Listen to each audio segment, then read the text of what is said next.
Good evening, everyone. My name is Kenya Woodard, and I am the co-host of Front Page Tampa Bay with Ed Rain. Welcome, and thank you for joining us tonight. This year, two important journalism organizations, the National Association of Black Journalists and the Poynter Institute, are both turning 50 years old. To mark those important anniversaries, we decided to join together tonight to bring you a discussion about where our industry is going, and as well as to take a moment to honor these groups' legacies. We will first have some brief remarks from NABJ and Poynter presidents, who will then take a few questions from the audience. So please share those in the Q&A function at the bottom of your screen. And now for the president of NABJ is Ken Lemon. Ken is a reporter at WSOC TV in Charlotte, North Carolina, and a former NABJ VP of Broadcast. Lemon, a two-term NABJ vice president, has earned an Edward R. Murrow Award, 3 Emmy Awards, 2 AP Awards, and 2 RTNDA Awards, an NAACP Image Award, and other recognitions.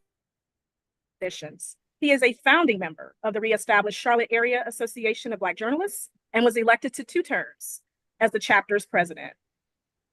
Neil Brown has been the president of Poynter since 2017, where he has overseen the growth and diversification of the nonprofit institute, which remains the gold standard for professional development for journalists, as well as a global leader in media literacy and fact-checking, including as the home of PolitiFact, which Neil helped launch.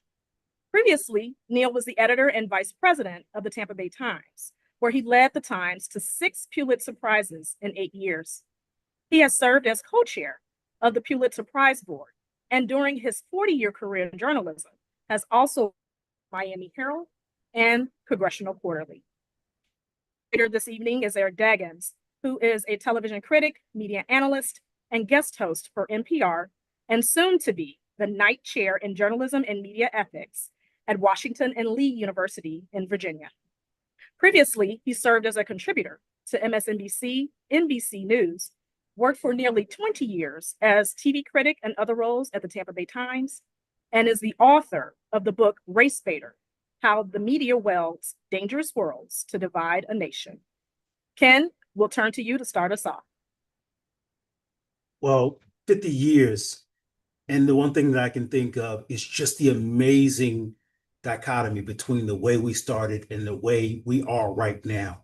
And one of the things is that NABJ started from a Kerner Report Commission, a commission report published by the federal government that talked about civil unrest in Black communities and talked about how people were portrayed in the media. I can't imagine at this point, with everything that's going on, to hear a government report that would be something that could be a foothold of this. 44 very brave journalists, 50 years ago, met in Washington, D.C., a very strategic meeting. And the thought of the idea that many of them went knowing that because they attended there, their jobs were threatened back home, that they could come back, the companies that they work for may not allow them to work there because they met and decided that they want to speak up for the fair and ethical treatment of Black people. And then 50 years later, we can't imagine going to an NABJ convention without a plethora of media companies there. And they're looking for Black journalists, talented Black journalists, deserving Black journalists, to give them opportunities. That tells you the shoulders that we stand on, the individuals who set the foundation of this organization to put us in a place where 50 years later, we can still talk about what it means to have fair newsrooms, pick up the phone, make a phone call, and then take action. Because those individuals said, even under pain of losing our jobs, we're going to step up and we're going to do that. I think about my own family, and unique as it is, I have a wife who's a former news director and a TV reporter. I have a son who now works in journalism. And last week, when I was interviewed about an NABJ founder, I remarked about the fact that I don't even know that my family would exist employed in the jobs that they had it not been for those founders. We have a movie coming out, a documentary that talks about NABJ as an organization. It talks about the groundwork, the work that it took to make this organization go and start. And it talks about where we are and how we become what we are. It's called Beyond the Headlines, and it'll be on tour and out there this year. And I'd love for people to take a look at it because it is the most unique view through the voices of NABJ members that explains the importance of this group and why we still today fight for fair newsrooms, while we're still doing the work we are doing, and while we are as relevant today as we have ever been in this place. So yeah, I am excited about 50. I'm excited that on this 50th anniversary that the Pulitzer Group have decided to recognize and honor Chuck Stone as an honoree for his work.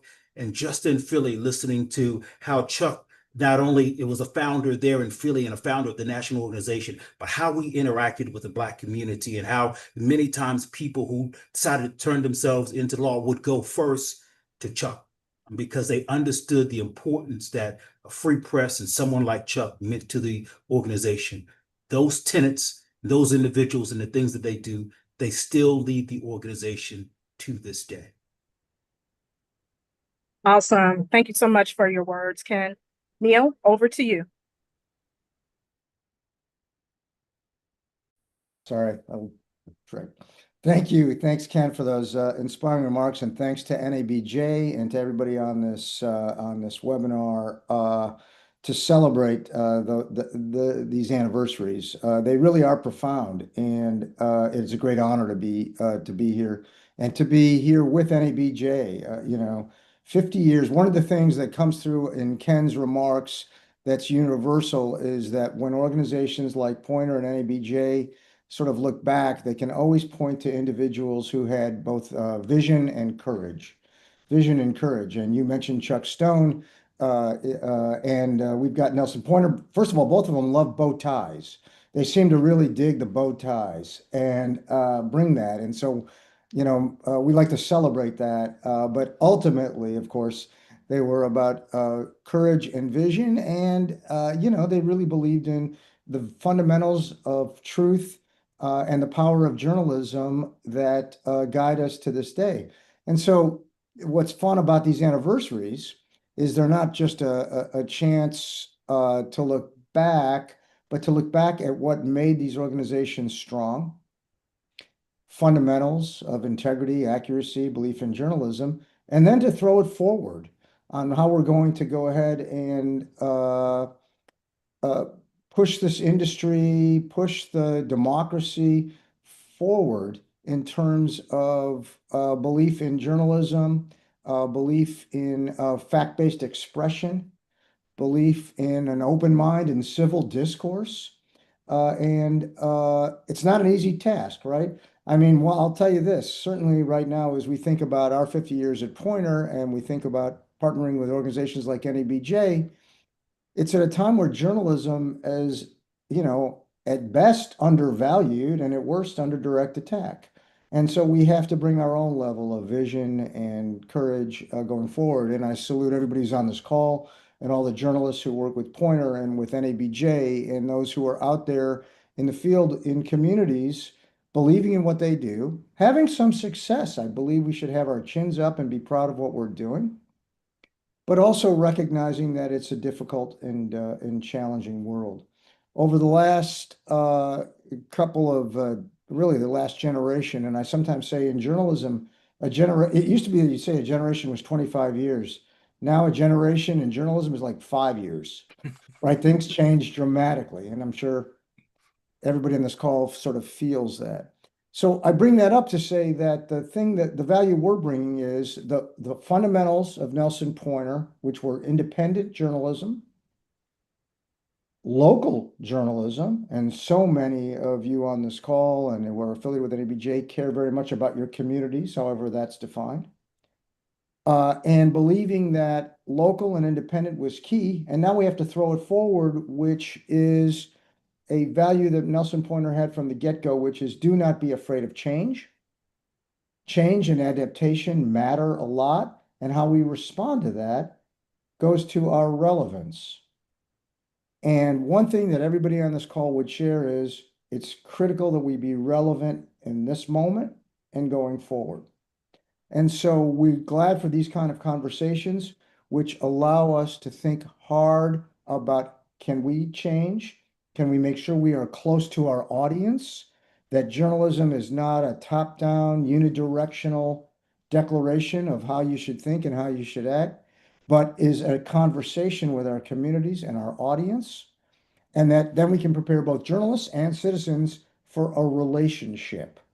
And one of the things that NABJ and Poynter have excelled at is looking out for our audiences and believing that relationships matter, that it's important to connect with individuals so that our work is relevant, so that it can throw off some revenue, and that we can embrace kind of the characteristics of free expression in conversation, respectful conversation going forward. So it's a great honor to be here, to be part of this conversation. Look forward to the panel, and congratulations to NABJ on 50 critical years, impactful years. I'm proud of Poynter for those same qualities, impact and belief in journalism, and look forward to our next 50 together. Thank All you, right. Neil. Lots of gems there. Eric, do we have any questions for the presidents? Sure. So we're going to take a little bit of time right now to talk to Neil and Ken before we move on to the panel. So I'm going to encourage the folks who are on this call now to, if you have any questions, throw them in the Q&A platform. We've got one that we'll deal with in a minute, but I'd love to see a couple more before we get done talking to Ken and Neil. So the first thing I'll ask you guys, it's not a surprise. I mean, it's a uniquely challenging time for journalism, right? Journalists and the institutions that are trying to help them, we've got challenges from all sides, from a lot of different areas. And I'm wondering, on this 50th anniversary, what are sort of the top 2 or 3 things that you see as the biggest challenges that you're facing at the institution that you're working at right now? Ken, why don't you start by talking about NABJ? Yeah, one of the biggest by far is the attacks on journalism. It is frustrating. It is aggravating. I speak with journalists every day who talk about the impact, dealing with individuals who suddenly feel a little bit more free to reach out and speak to you, to say things on social. This all has changed. We've come a very different way than where we were at the very beginning, where journalism was a trusted institution.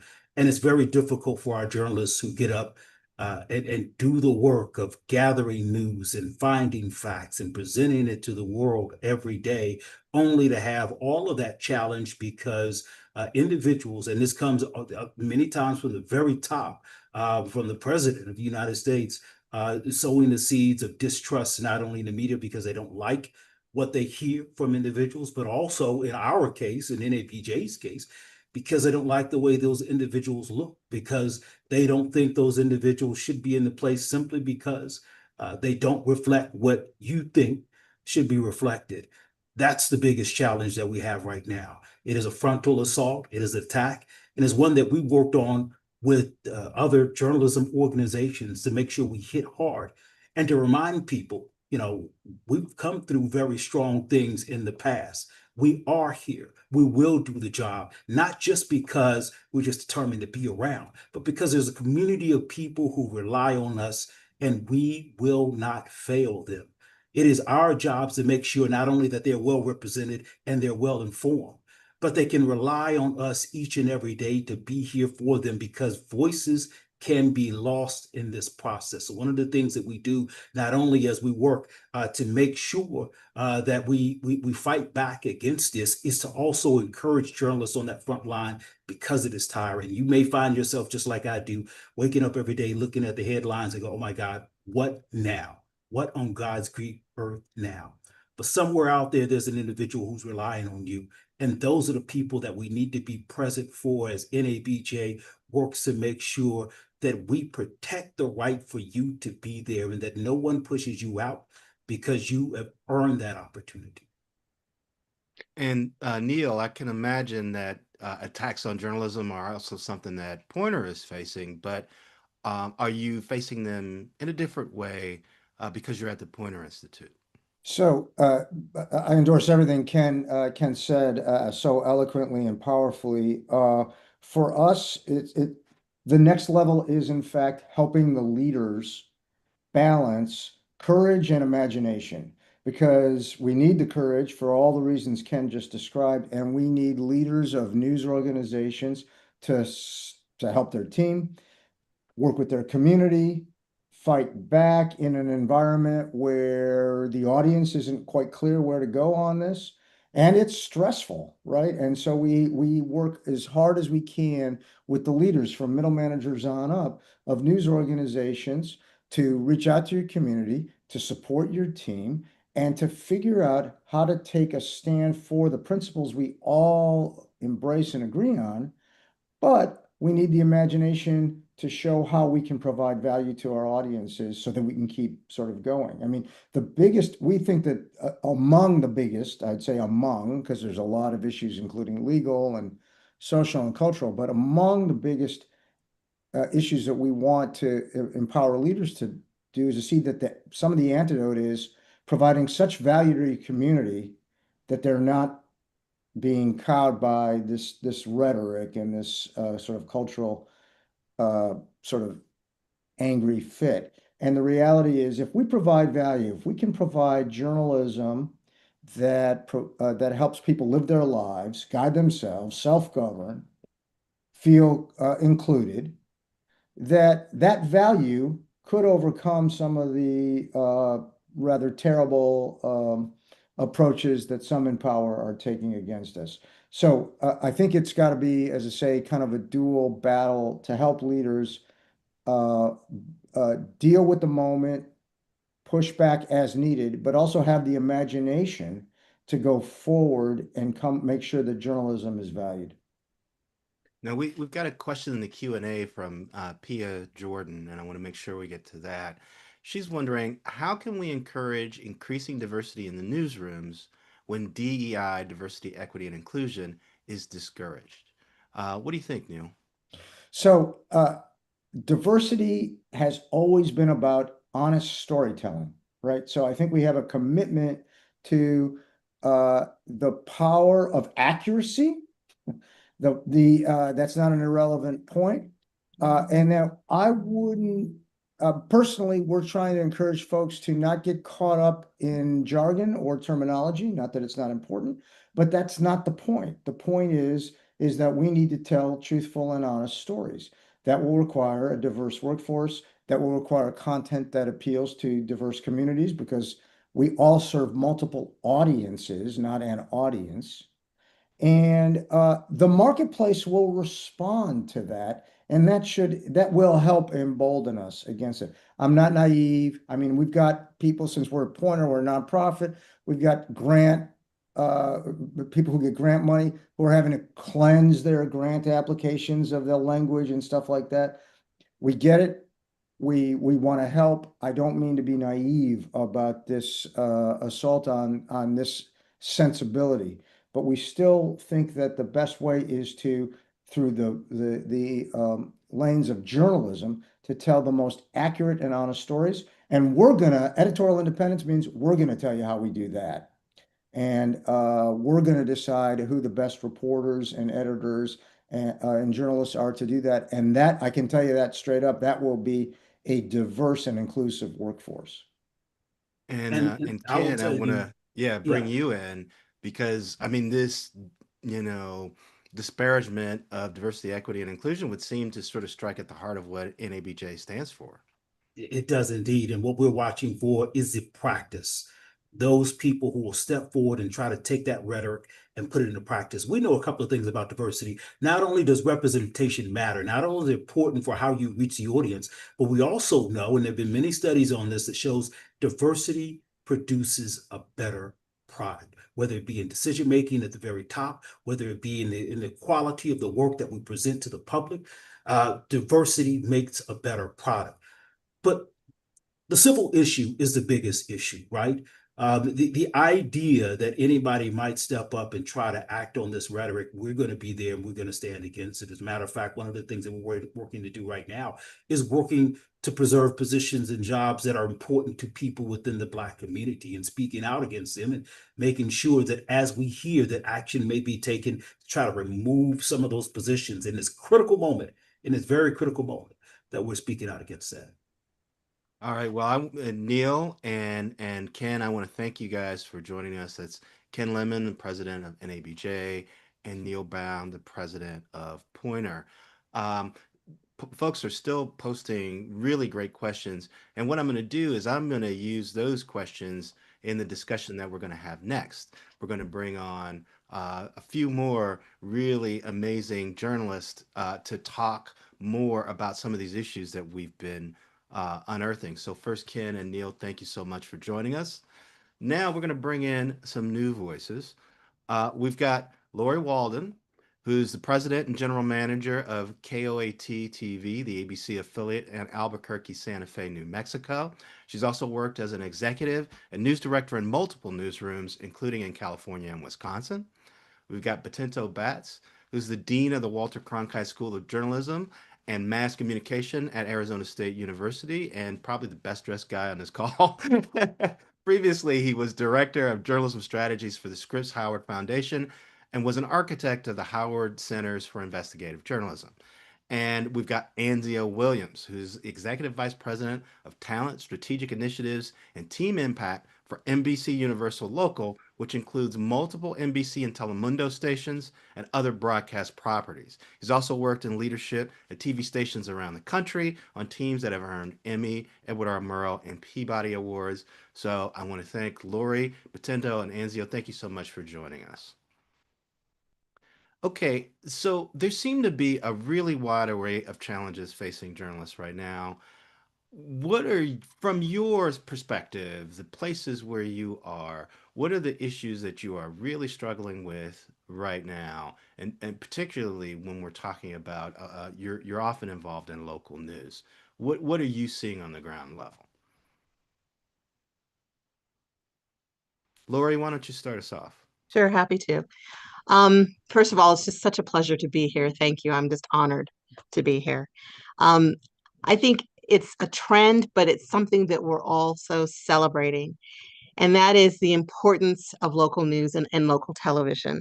Um, when viewers are asked and readers are asked, who do they trust? There was just a study that came out not too long ago. Local news organizations rank at the very top, higher than cable, higher than the network. They're very interested, viewers are very interested, and readers in what's happening on the ground level, what's happening in their communities, what's happening city council, police departments, their school boards.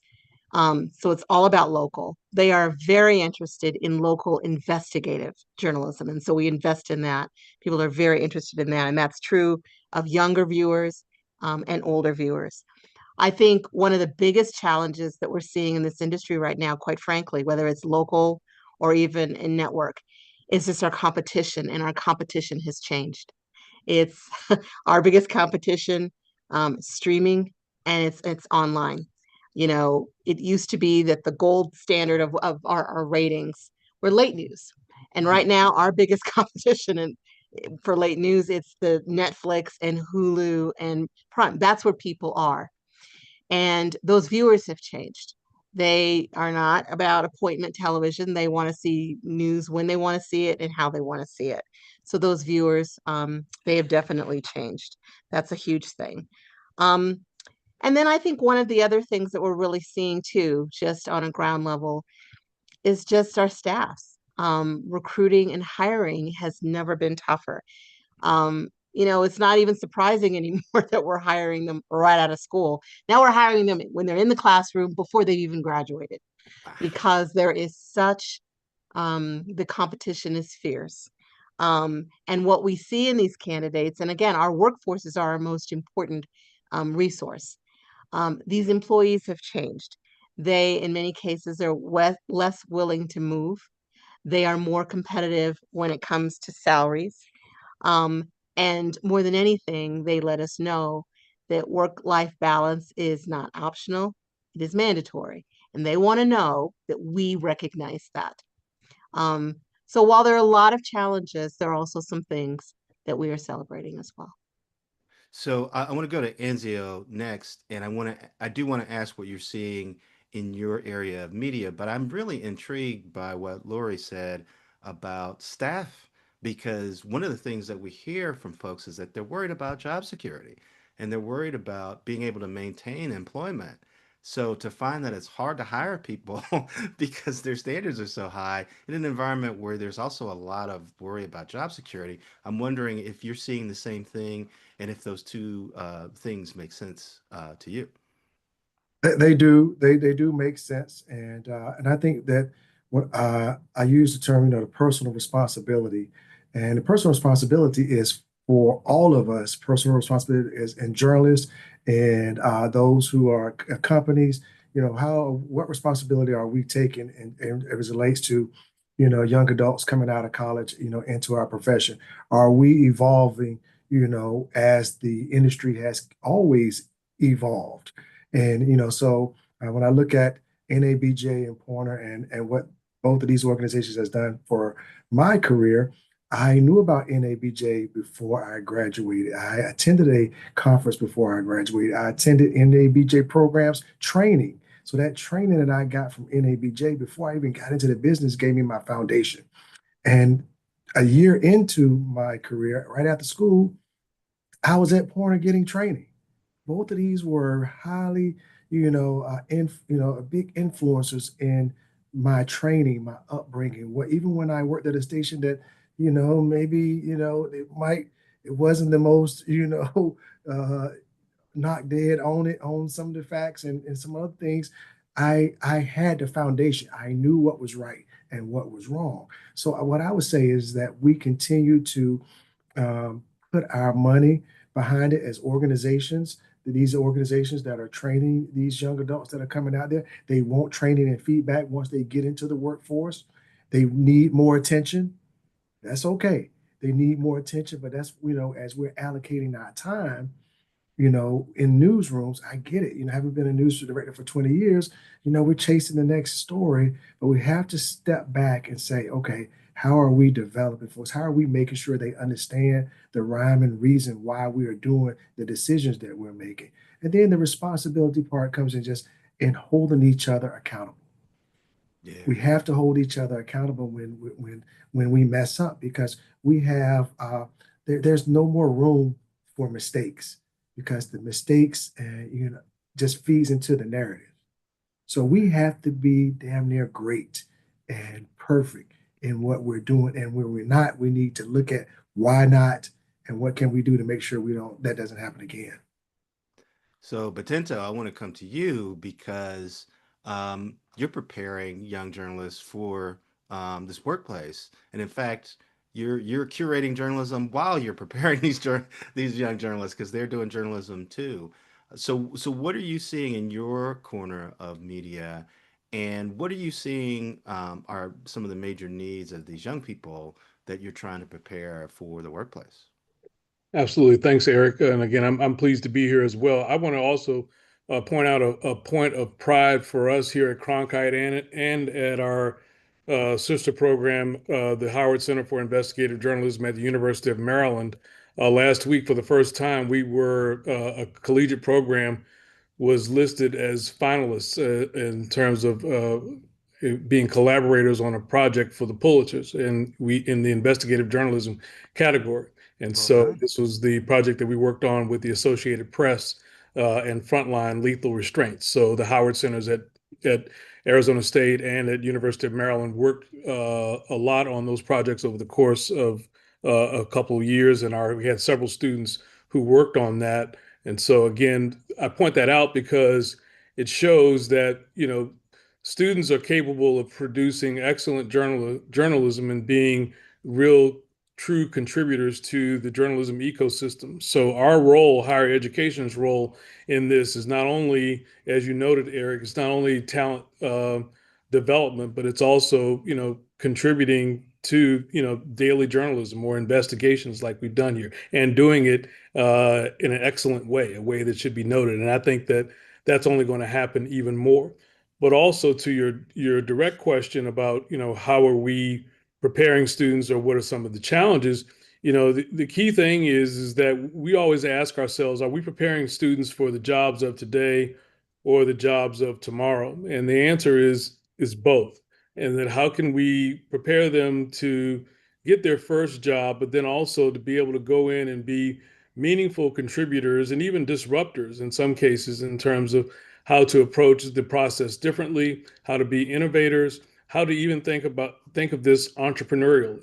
And so we've got some students here who are, prepared to graduate. We've got our school convocation tomorrow, and I've got students who I've been talking about with their plans, and a few of them, actually have, a couple of job offers on the table, but they're actually thinking about launching their own ventures because they've got skill set, they understand audience engagement, they understand a little bit about monetization, and so they want to give it a go and see if they can launch their own things first before they go to work, in maybe at a news station or at another company. And so we encourage that as well. We say, hey, if you got a great idea, pursue it. And so again, the challenge is how do we prepare them, to serve the roles that are needed to be filled. And we've got a number of partners, Lori being one of them, who come to recruit our students, and we welcome that. But quite honestly, we're also thinking, encouraging them to think even broader than that, and always knowing that this is an industry that continuously is evolving, and how can they be prepared to not only be caught up in that evolution, but to lead that evolution. And the last point I'll say is that we, are not just feeding talent to industry, we are industry. And that we fail in higher education if we simply try to replicate what industry is doing. No, because I know come August, I'm going to have 300 or so new students coming in, raring to go with ideas, talent, experiences that they want to apply. And so any news station or any news organization would love to have that kind of influx of talent, and they're paying us to come here. And so we are industry. We should be telling industry where it's going, because the thing that we have is the insights of all these young people and their media consumption habits and their ideas. And so that's an advantage that higher education brings to the table. So to piggyback off that a little bit, I'm going to start reading some of these questions from the Q&A. And there's one that came in from an anonymous attendee who asks, what can we do about social media influencers calling themselves journalists? And it strikes me that there's sort of a fine line there, because I would imagine some of the kids that you're dealing with, Potento, are active on social media and they're journalists, and maybe they want to be influencers too. But how are we dealing with this situation where influencers are getting as much or maybe even more trust than legacy media operations? Well, I mean, if it's a matter of, if dealing with it looks like that we're going to try to shut it down, I'd say we're wasting our time. I'd say the horse has left the barn and it's not coming back. What we need to do is look at, okay, how do we leverage that? I personally think that, first of all, it's healthy for democracy when we have many voices. Democracy is healthy when everyone gets involved and everyone participates. Now, I know we're concerned about, well, what about mis and disinformation? Well, first of all, there's always been mis and disinformation. It's just more of it now, and it's magnified by technology. But how can we make sure that we get more accurate information into the stream to combat mis and disinformation? But if it's about trying to shut someone's voice down, well, I say that, free speech is for everyone. And so if we abridge it anywhere, we're abridging it everywhere. And so, we need to, number one, though, any student or anyone who, is on social, we need to make sure that they understand, hey, you're entitled to your views. We want you to exercise your free speech, but then understand how that could, impact your objectivity or your viewpoint of being objective as a journalist. But we're encouraging them to look at the whole realm of opportunities, whether they choose to go into this as a news influencer. Great. If they want to do that, then be the best news influencer that you can be accurate, know your subject matter, and be informed, and be able to speak to your audience, and understanding the responsibility that goes along with having an audience. That's what we encourage. All right, we've got Juliet Beverly who's asked, the journalism pipeline starts leaking at the mid-career level. How do you support folks at this level for jobs and for future jobs at the senior level before they start considering careers elsewhere? Anzio, it seems like that's something that you might be facing as an EVP of talent. What would you say to Juliet? What I would say is that, it really depends upon the company and how well they treat their employees. At NBC Universal, we're less than 1% attrition. That means nobody's leaving. No one is leaving. And so we do our best. Not that we're perfect or anything, but we do our best to make sure that we're spending time with our employees, again, giving attention. Everybody needs attention. They need more attention than they've ever, needed today. But we find that many want to be involved. They want to have this feeling of belonging. And so what we try to make sure we do, one, is have folks understand the importance of what we do. Truly the importance of what we do. And sometimes I think that folks don't get it. Like when you come in at work, there has to be a sense of pride that, in what we do. And I really make sure that folks understand the difference between the media, and journalists. There's a big difference between the media. My 97-year-old grandmother, if she had a phone and she was taking some video and posted it on Facebook, she's part of the media, but she's not a journalist. And so I tell people all the time that, sometimes I get attacked and I say, hey, I'm a journalist or what have you. I said, listen, I'm trained. I'm a trained professional. I didn't sleep at a Holiday Inn Express last night and wake up and say, I call myself a journalist. I went to school for this. And so we got to make sure that we're not putting ourselves, yes, we are a part of a medium, but we have to make sure that we are separating ourselves from all of that. So we're talking about keeping people. I don't apologize for asking someone to work overnights for my morning newscast. We don't apologize. That's an honor. That's an honor. So if you don't want to, we're okay. Guess what? There's other things out there for you. There's plenty of educated, strong young adults that are coming out of colleges, and we've heard that already on this thing. Let's go get them. Now, look, are we hiring younger and younger in bigger markets? Absolutely. But my first job out of college was in Miami producing. Did I know what I was doing? Absolutely not. But I had people that was helping me along the way. They didn't leave me. They didn't throw me into something and expected me to sink or swim. So I think when we get out of this sink or swim mentality and throwing people to the wolves, I think we can we'll be able to retain more. And certainly, listen, the business, the pie is shrinking, so companies are paying less and less. We get it. All I'm saying is, do you start shifting some of the dollars where the dollars are going in newsroom? Sorry about this, Ken, but maybe the people on TV, don't make all the money, and the ones that's behind the scenes making decisions get to make some more money. I think Ken and Lori might have something to say about that. But Shots fired. I tell you, I want to get to a question from Tammy Fields because it connects a little to what you just said, Anzio. She was saying the attacks on journalism are deeply troubling, but the financial cuts are also taking a huge toll, from federal funding cuts to stations cutting corners, asking journalists to do more with fewer and less experienced staff members. Lori, I wanted to ask you, how do you balance this kind of stuff? I mean, you're in local television, and I'm sure you've had to face these challenges. All the time, all the time. We're journalists, but we're also a business. And so as I wear this hat as the general manager, I'm still very involved in the journalism, but I'm also a businesswoman. And news operations are the biggest expense that we have at a station. And running a news operation is not cheap. It's very expensive. But when the economy, we get the main source of our revenue are local businesses because they buy spots. And so when things happen to the economy and those businesses have less money to spend on advertising, then guess what? I get fewer dollars at my station. And so there are times when it's not something we want to do, but we have to make tough decisions. And so we have to make those decisions. And what we don't want to lay off. We want to stay up on technology. We want to buy all of the technology that we can. But there are times when we have to make those tough decisions. And unfortunately, we are seeing that across the board.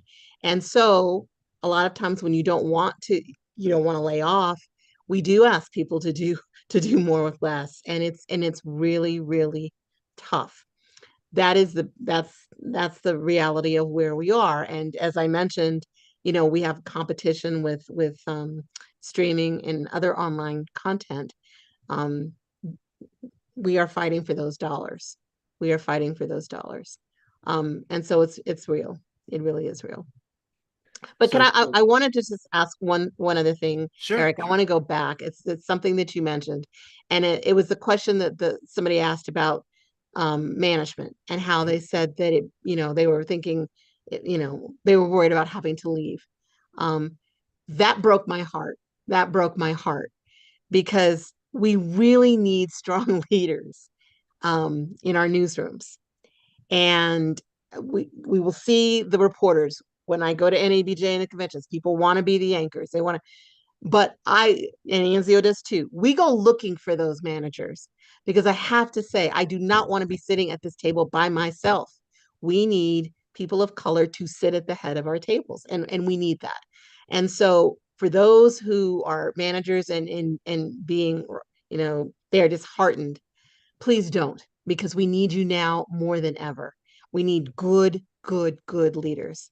So I'm I'm sorry I had to say that. I'm just a huge No, that's I, great. I'm, And I, I yeah, also I'm, think that NABJ and Poynter are great places to find support when you're having problems. There is nothing more energizing than spending time at the national convention or at a regional convention or even at a local chapter meeting or going through a Poynter seminar and realizing that there are, no matter what you're going through, there are a ton of other experienced journalists who are feeling the same thing. It's so true. And one last thing I'll just say is that's why my heart goes to both NABJ and Poynter, because it was NABJ who reminded me I have a voice, and it was Poynter that showed me how to use my voice. And both of those are so important, so important. and Laura, I'm gonna add just real quick, Eric, the idea of what, when I ask people, what do you want to be in this business? And a lot of times, like, I want to be a reporter. And I really want someone who wants to be a journalist. I truly do. And so we're kind of we're a victim of our own successes. There are so many people that look like us that want to be on TV. There is no lack of. There is no lack of whatsoever. And so, and I always say, listen, if you want to come out and be a producer, I can get you a job right now today. And Tell you that absolutely. my mom and them want to see me on TV, and Wow. you want to be a journalist is what I ask people. So, we can't, sometimes get caught up in the lights, because the lights are not, everybody doesn't look as good and sound as good as Ken Lemon, so that I don't, so I was told that early on, you don't have a face for TV, man, you should try to be a producer, and you probably go get hired fairly quick. I got a lot of jobs early on, and I was a horrible producer.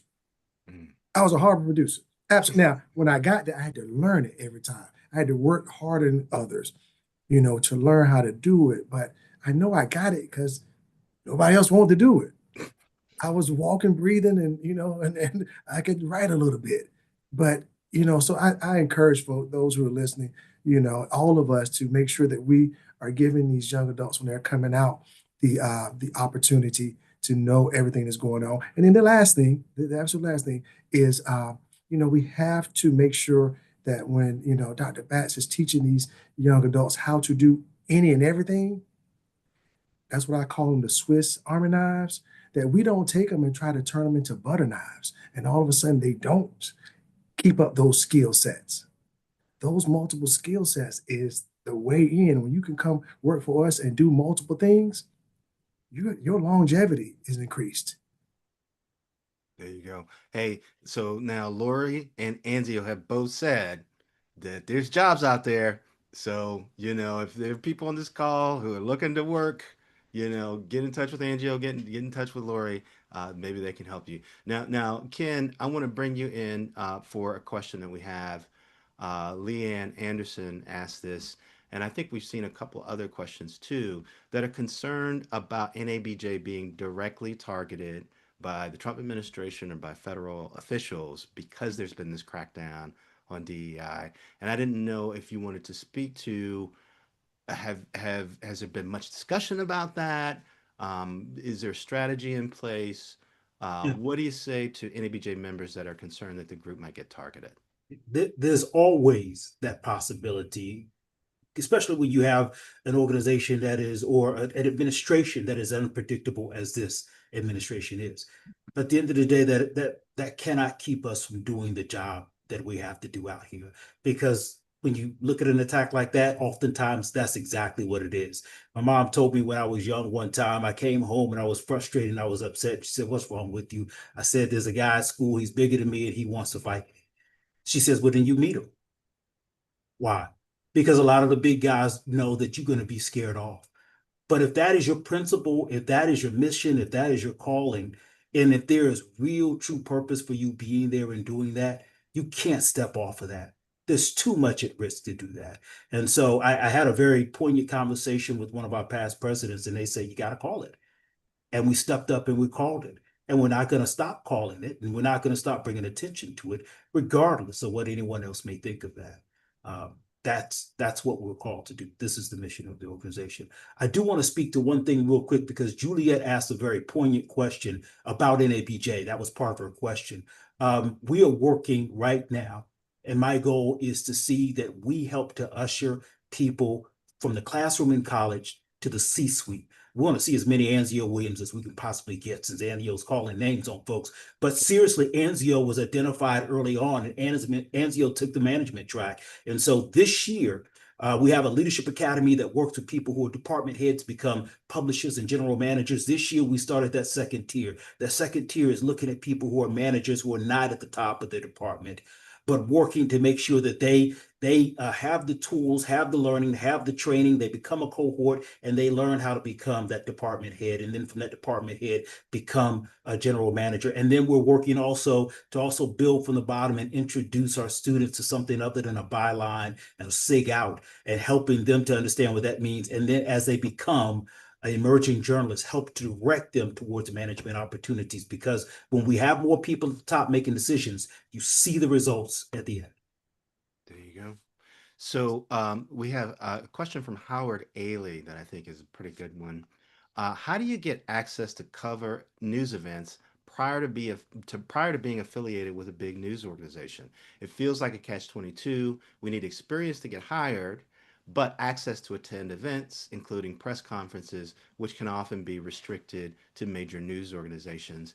And I was wondering, Lori, Anzio, Patento, if any of you want to take that. That sounds like a pretty good question.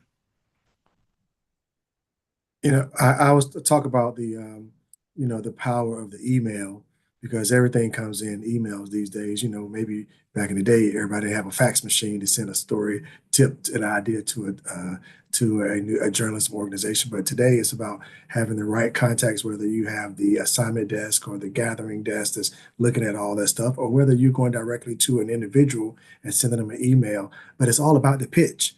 It just goes beyond the who, what, when, why, where. Is maybe I got a character that we can put in already for your story. I have a victim, for your story. I have someone that what I'm pitching is impact. So if you're looking for media coverage, or you're trying to get into, an event was covering something, usually I would say an individual approach is really the best thing, whether it's someone at a station or whether you're trying to cover something at a big event. Don't stop it. No, you got to figure out a way to get in. And look at right now, we have individual folks who call themselves journalists that are replacing entire networks in the room. in the room. Somehow or another, they've done something. We all got these platforms where we can start doing journalism and start, the platforms themselves are accessible. Everything is accessible. Everything is easy these days. If you have a cell phone, you can shoot, write, and edit a story and post it on your own website. That's why I say it's a difference between folks with media and journalists. And I really am serious about journalists. We have to constantly continue to redefine who we are and what we're doing and why we're doing it. Because clearly, there's folks who would like people to think, otherwise about what we do. Yeah. But Tinto, I got to think that you have students who have to work hard to get access to news events, since they don't necessarily work for a big news organization. How do your students get access to covering the news? Yeah, well, one of the things, the advantages that we do have, Eric, is because we've been covering local news here for quite some time with our teaching hospital, is that we do have a fair amount of access to covering local events here.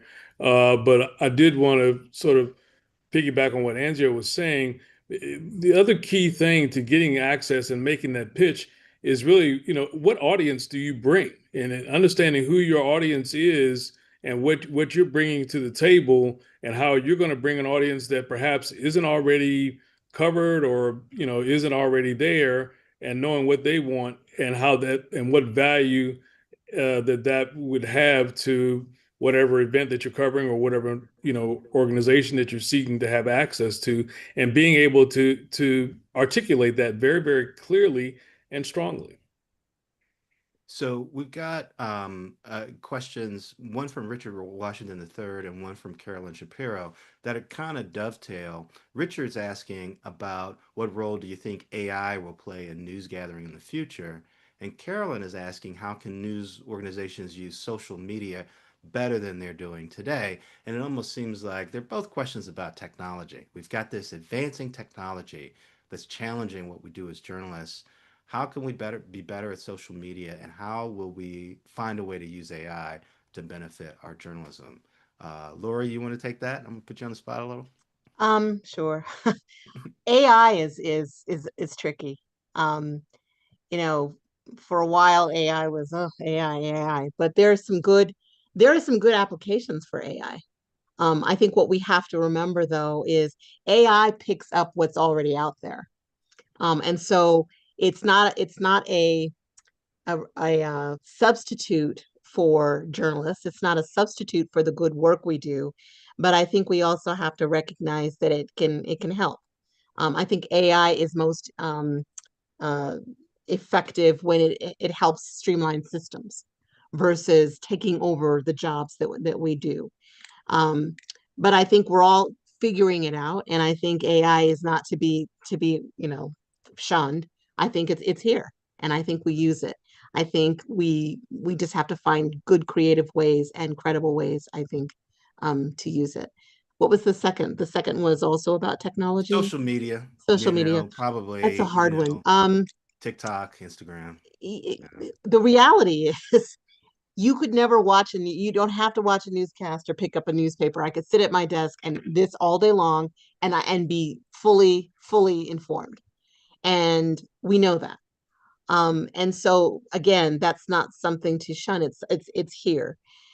I think one of the things we have to make sure of is, once again, it's and Anzio said it, it's the credibility of what it is that you're reading, and that we see that, anybody can post anything on social media. But I think there are important lenses and filters that we have to use. And what we have to do is remind ourselves and remind our audiences that as journalists, we ask tough questions, we're critical thinkers, we're good storytellers. And also something that I think is that Neil is near and dear to his heart is fact checking.